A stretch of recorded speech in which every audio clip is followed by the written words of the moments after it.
ஓங்க பெரும் சென்னல் ஊடுகையல் உகல பூங்குவலை போதில் பொறிவண்டு கண்படுப்ப அப்படின்னு என்ன சொல்றான்? பயிர் குட்டையா இருக்குது இன்னைக்கு. இந்த குட்டை பயிர்கள் எல்லாம் உள்ள மீன் ஓட முடியாது. கெண்ட மீன் ஓடிச்சுன்னா அது கொக்கோ மைனாவோ டக்குன்னு தூக்கிட்டு போயிடும். ஆனா அன்னைக்கு என்ன? ஓங்க பெரும் சென்னல் ஊடுகையல் உகல உள்ள கெண்ட மீன் துள்ளி விளையாட கூடை மாறி அப்படி கவசம் போல நெல் வளைஞ்சு அப்படி சாஞ்சு இந்த மீனை பாதுகாத்துங்கிறான்.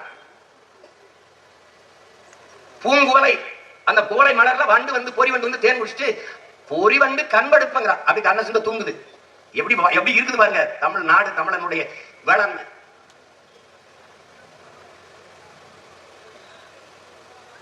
தேங்காதே தேங்காதே புகுத்திங்கு சீர்த்த முளை தொற்றி வைத்த குடம் நிறைக்கும் வள்ளல் வெறும் பசுக்கள்.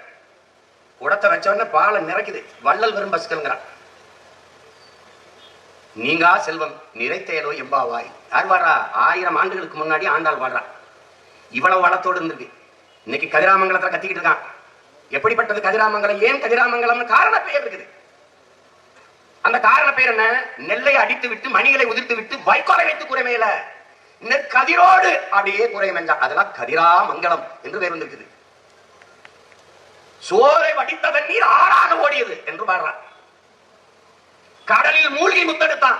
ஆனால் நமது மூதாதை கண்ணலில் முத்தெடுத்தான். கரும்பை வளர்த்து அதன் மொழிகளில் முத்தெடுத்தாங்க.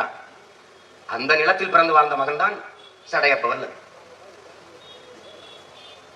வேளாண் அப்படி இருந்துச்சு.